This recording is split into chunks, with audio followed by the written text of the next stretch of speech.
What's going on, everybody? My name is Daniel Augustin, and on today's episode of Multi-Hyphenate AF, Colorado's decline. So, just a couple quick notes that I wrote here. Deion Sanders blocked players' interviews after a loss to Arizona. After losses to Utah and Arizona, this team has given up 100 points, over 100 points in those last two games alone.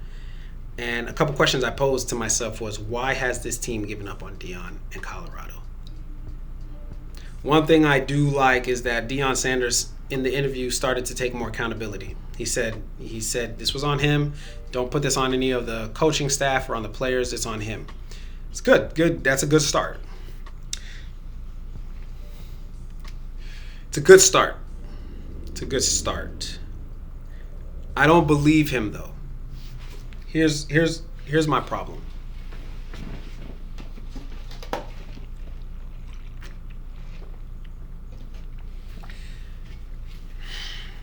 The press conference is a mind fuck.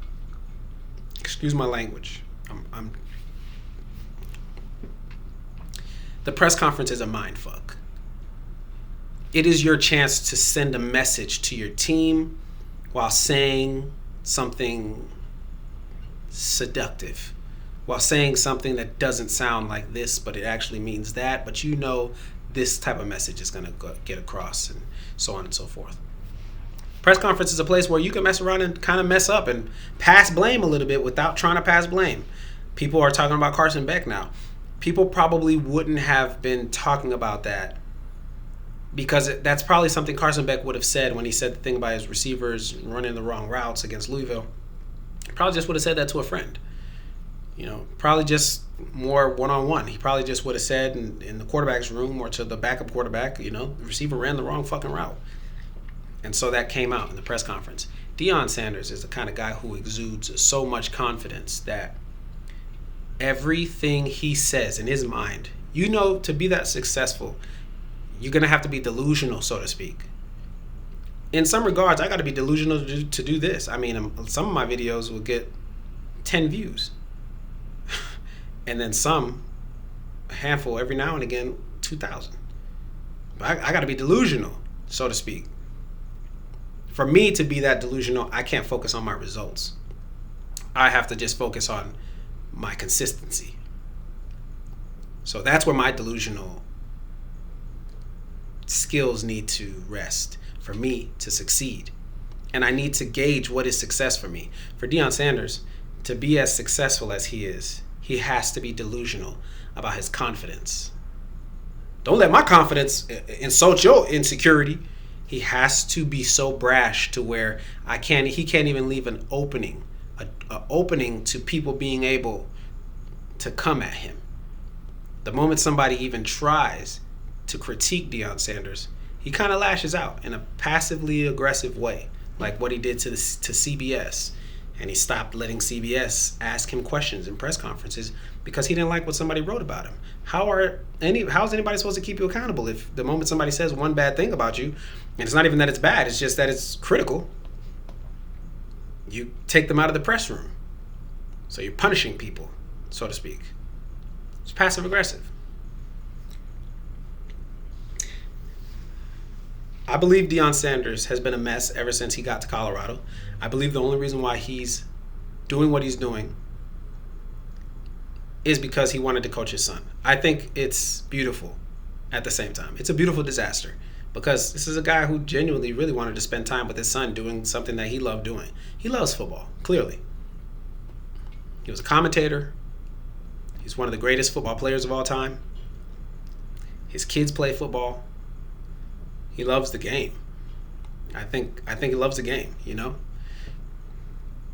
And I think in some regards he's judged a bit harshly because of how much he's oversaturated his presence, doing all kinds of different reality shows, having his kids be a part of those shows, and he's always in the media. Deion Sanders has basically been a full-on, like, he's been on TV too long for some of us, for a lot of people. And I think for some people, that's why they're able to be critical of him, because they didn't not see him and then heard. No, they just were constantly hearing about him, critiquing others, and now he's getting a chance to be the coach. He pulls up at Colorado, and they're filming all of it. They're showing us everything. And so when he pulls up and his first meeting with the team is, I'm bringing my own Louis bag. I'm bringing my own luggage. So if your shit ain't Louis, you can get the fuck on out of here. That type of confidence, you can't just sit there and say, don't let my confidence trigger your insecurity. And then say, I'm here for the kids. I love the kids. Because you have to acknowledge that every single one of those young men are going to have their own insecurities. But he doesn't think like that. He's in a delusional place mentally because of how successful he's been. How successful he's been able to be. Even just when he was playing football and went to go play baseball. So now, creates this whole scenario where his son follows him to Jackson State. His son, he coaches his son in high school. His son follows him to Jackson State. And then he follows him to Colorado. And then his son has a subpar successful season at 9-4, lose all the big games, all the important games. A bunch of empty calorie wins was Colorado last year. Without Travis Hunter, that team is not 9-4. That team is 6-5. No Alamo Bowl. You go into a regular ass bowl. But Travis Hunter uplifts that team in a way that, if it wasn't for the Heisman, we wouldn't really be talking about it. They retire Shador's jersey after that empty calorie 9-4 season. All what his dad was doing to have his son be honored and feel like his dad. He wants to help his son feel like he's going to help create the life that he's had for himself for his son. It's beautiful, but it's a beautiful disaster. And now his son is gone, and now he's genuinely left to coach this team. But he hasn't been making coaching decisions since the first year he was at Colorado.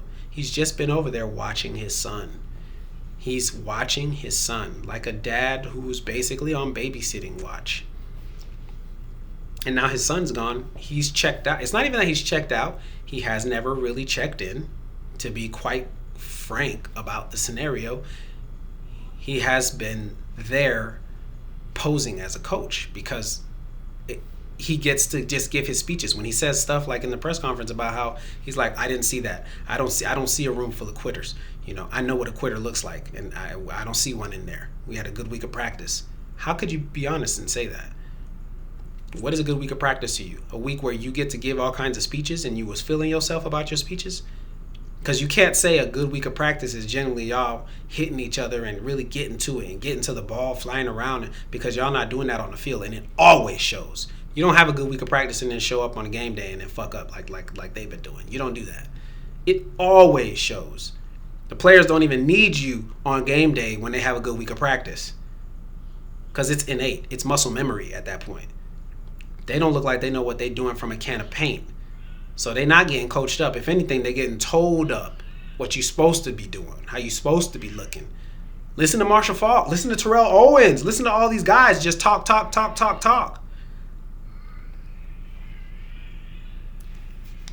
These guys have given up on Deion because Deion never really checked in. And he can't fake that. He can't fake that. You can fake a press conference because it's real fast. It's 20 minutes, 10 minutes, 5 minutes. Quick little segment right here, and then we go to commercial break. And then we just talk about the game. So you can fake that. That's all just charisma and whatnot. But you can't fake it in front of these young men when they're with you every single day. And then you're the one that's got to critique them. And then if you don't take accountability with them in front of them, but you do it in the press, now you're finding your own little way to blame people. Almost like how Shador blamed his offensive line after that Nebraska game. It's almost like I can see where he got it from. Listen, just to wrap up on this, I would like to see this whole thing come to an end. I think it's time. It's more than time for this thing to be over.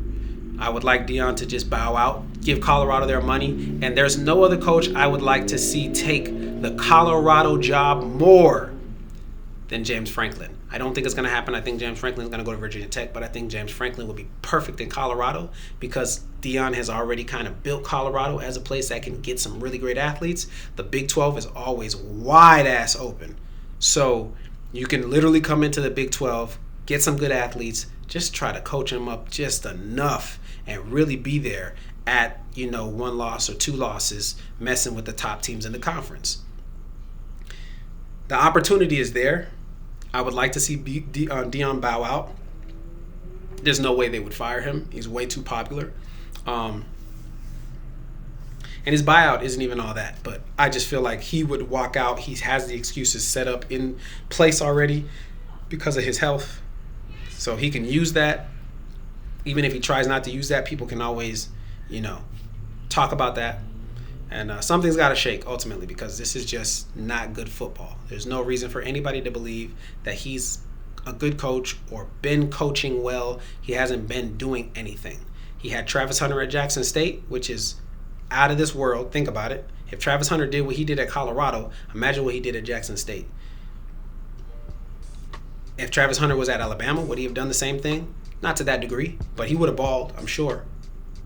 So just imagine him at Jackson State. There are tiers to this. There are levels to this. And now think about Deion having Travis Hunter over there at Jackson State. And now think about the fact that Shador had Travis Hunter over there at Jackson State. It did a lot for those guys.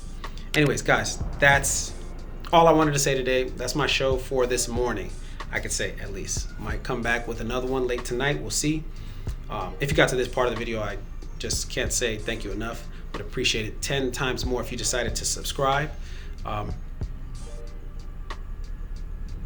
Interesting day. Still waiting on a couple other jobs that may just open up, but if the Colorado one opens up, I would love to see who gets in there because the talent pipeline is already it's set up already, and if they have one more bad year over there, they're gonna lose that. It won't work out anymore.